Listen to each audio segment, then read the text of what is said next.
So hey guys, what's up? How are you all? I hope you all are doing good, but best fantastic. So I'm back with chemistry का part number 3 of air and atmosphere. ये class 6, 7 and 8 के लिए है. Part 1 and 2 already upload हो चुका है, so go check it out. And इस part में हम importance of air पढ़ेंगे, other uses पढ़ेंगे air के, balance between the nature पढ़ेंगे, etc. So let's get started. तो सबसे पहले हम पढ़ते हैं इम्पोर्टेंस किसकी? इम्पोर्टेंस एयर की. तो सिंपल लैंग्वेज में समझो, इन सम और अदर वे हमें कहीं ना कहीं एयर की ज़रूरत पड़ती ही है. Like day to day life में, डेली रूटीन में एयर की इम्पोर्टेंस हमें महसूस होती है. तो इसी इम्पोर्टेंस के बेसिस पे हम कुछ फैक्टर्स के बारे में डिटेल में पढ़ते हैं. यहाँ पे आपको दो फैक्टर्स दिख रहे होंगे, दो टर्म दिख रहे होंगे. First one is respiration while the second one is combustion. तो इन दोनों के बारे में पढ़ते हैं to understand more about the chapter.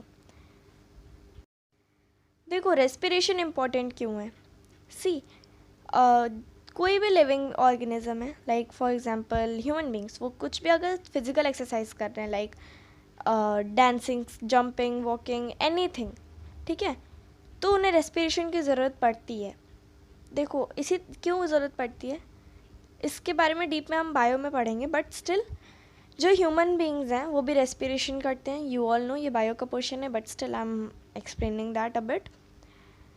Human beings respire कैसे करते हैं? देखो दो गैसेस होती हैं, एक तो होती है ऑक्सीजन, दूसरी होती है कार्बन डाइऑक्साइड. ऑक्सीजन को ह्यूमन बींग्स इनहेल करते हैं, इनहेल मतलब ब्रीद इन, और कार्बन डाइऑक्साइड को एक्सहेल करते हैं, मतलब ब्रीद आउट. समझ रहे हो ना, सांस अंदर लेना, सांस बाहर छोड़ना. देखो इनके इन फैक्टर्स के, इन टर्म्स के फैक्टर के नियम होते हैं. जैसे जब हम ब्रीद इन करते हैं, जब हम इनहेल करते हैं ऑक्सीजन को, तो उसे हम इनहेलेशन बोलते हैं, और इसे हम बोलते हैं इनहेल्ड एयर. और जब हम कार्बन डाइऑक्साइड को एक्सहेल करते हैं तो हम इस प्रोसेस को एक्सहेलेशन बोलते हैं, और कार्बन डाइऑक्साइड को उस टाइम पे हम एक्सहेल्ड एयर बोलते हैं. अंडरस्टूड? अब यहाँ पे ये तो हो गया रेस्पिरेशन का छोटा सा पोर्शन. अब आगे पढ़ते हैं. एक फैक्टर आता है एल्टीट्यूड्स.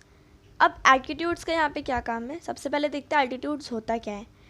देखो एक एग्जांपल लो कि हमारे अर्थ से, लाइक अर्थ की जो सरफेस है उससे स्काई तक, वैसे तो स्काई कहीं पे उसकी लिमिट नहीं है, बट फॉर एग्जांपल आपको किसी माउंटेन की चाहिए, तो आप ग्राउंड से, यानी कि सरफेस से लेकर उस माउंटेन की टॉप तक की हाइट जो मेजर करोगे उसी को हम एल्टीट्यूड्स बोलते हैं. इसके बारे में डीप में समझते हैं और ये देखते हैं कि इसका यहाँ पे रेस्पिरेशन में क्या रोल है.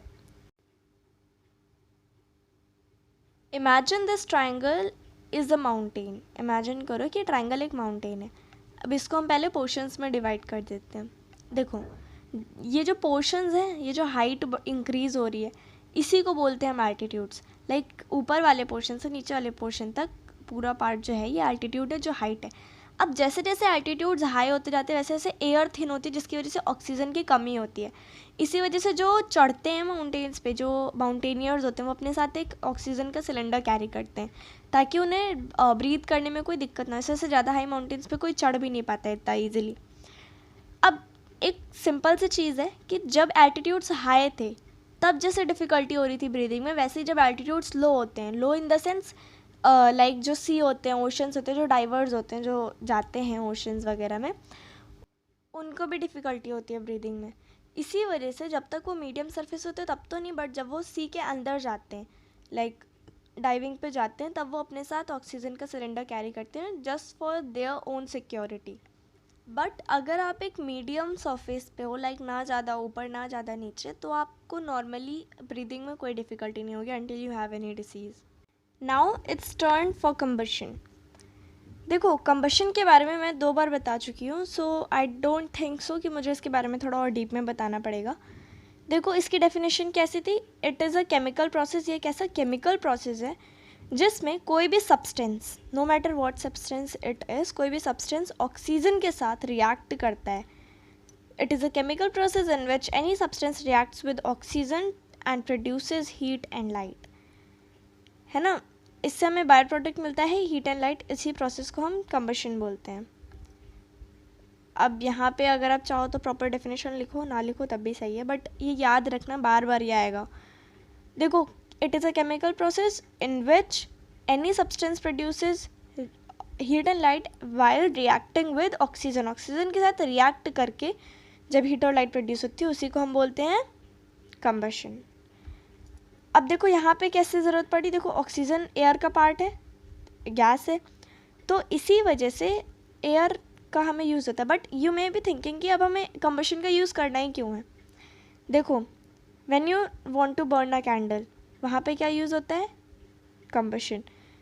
कुछ चीज़ें हो गई जैसे कैंडल हो गई, फायर वर्क ठंडियों में ऑफ कोर्स, पेपर हो गई, और जब फ्यूल बर्न होता है, फ्यूल कैसे बर्न होता है, देखो जब आप बाइक चलाते हो या फिर कोई भी व्हीकल चलाते हो उसमें क्या यूज़ होता है, कंबशन। जब आपको कोई कैंडल जलानी होती है तो उसमें क्या यूज़ होता है, कंबशन। जब आपको कोई फायर जलानी होती है तो क्या यूज़ होता है, कंबशन। जब कोई पेपर या फिर कोई भी चीज़ जलानी होती है तो आपको कंबशन का ही यूज़ होता है। और अगर ऑक्सीजन ना हो, लाइक अगर एयर ना हो, तो ये कुछ नहीं जलेगा। अब हम इसके बारे में डिटेल में पढ़ने से पहले ये देखते हैं। ये एक्टिविटी मैंने बताई थी ना, जिसमें कैंडल लेते हैं उसको जला दो, उसके ऊपर अगर आप कंटेनर रखो तो थोड़ी देर बाद वो कैंडल बुझ जाएगी। ऐसा क्यों होता है, क्योंकि और रह जाएगा तो सिर्फ स्मोक। अब ऐसा क्यों हो रहा है, देखो जो ऑक्सीजन प्रेजेंट थी वो ऑलरेडी जल चुकी है, इस वजह से अब आग नहीं बचेगी और बचेगा तो सिर्फ स्मोक, ठीक है, धुआं। ओके, तो अब सबसे पहले हम एक एग्जांपल लेते हैं विच इज़ चूल्हा। ये बुक में गिवन है। देखो विलेज वगैरह में, जब आप गाँव गए होंगे तो यू मे हैव सीन कि चूल्हे में हम क्या करते हैं कि कुछ वुड्स लगाते हैं, लॉग लगाते हैं, वुड्स के स्टिक्स लगाते हैं, और फिर क्या करते हैं कि इन पे फायर लगाते हैं और इजीली लग भी जाते हैं। क्यों, क्योंकि इसमें होते हैं एयर गैप्स, तभी वुड को थोड़ा दूर दूर रखते हैं और उसमें गैप्स छोड़ते हैं ताकि आग इजीली लगे। और आग मतलब ऑक्सीजन उससे पास थ्रू, अगर नहीं होगा तो आग नहीं जलेगी। उसके बाद यूटेंसिल रख के हम अपना काम करते हैं। और अब अगर आप सोचो कि व्हाट इफ़ हम ये एयर गैप्स ना छोड़ें। देखो काफ़ी बार ये होता है जिन लोगों को इस बारे में नॉलेज नहीं होती या फिर जिनको मतलब प्रैक्टिकली भी नहीं पता होता है, अगर काफ़ी लोग होते हैं ठंड के टाइम पे आग जलाने का ट्राई करते हैं और बट नहीं जलती है उनसे आग, वो फ्यूल डालने के बावजूद इतनी देर तक आग नहीं जलती है। ऐसा क्यों होता है, और देखो आग नहीं जलेगी बट स्मोक ज़रूर निकलेगा। ऐसा क्यों, देखो इस वाले चूल्हे में ये लोग क्या कर रहे थे कि गैप्स थे, बट अगर आप सारी वुड्स को पास में लगाओगे तो फायर नहीं लगेगी, क्योंकि उसमें एयर गैप्स नहीं होते और जब तक ऑक्सीजन वहाँ पे प्रेजेंट नहीं होगी तब तक आग नहीं लगेगी। अब हम लोग फटाफट से अदर यूजेस ऑफ गैस पढ़ लेते हैं। देखो एयर है, लाइक दिस इज़ एयर, ठीक है। देखो जब हम एयर को कंप्रेस करके हम टायर्स में फिल कर देते हैं, जिससे टायर जो होता है वो इन्फ्लेट हो जाता है, उसके अंदर एयर भर जाती है, ठीक है। एक यूज़ तो ये हो गया, compressed air is use to inflate the tyres of, देखो बाइसिकल व्हीकल्स किसी के भी। नेक्स्ट देखो पॉलिनेशन, पॉलिनेशन बायो का पोर्शन है। देखो इसमें भी एयर का होता है, लाइक पॉलिनेशन बाय एयर करके होता है। देखो एक कोई फ्लावर है, उस पर सीड्स लगे हैं जो पॉलिनेट होने वाले, तो जब हवा चलती है, जब विंड होती है, तब सीड्स जो हैं वो ईजिली पॉलिनेट हो जाते हैं। तो ये भी है कि ये भी एक यूज़ हो गया।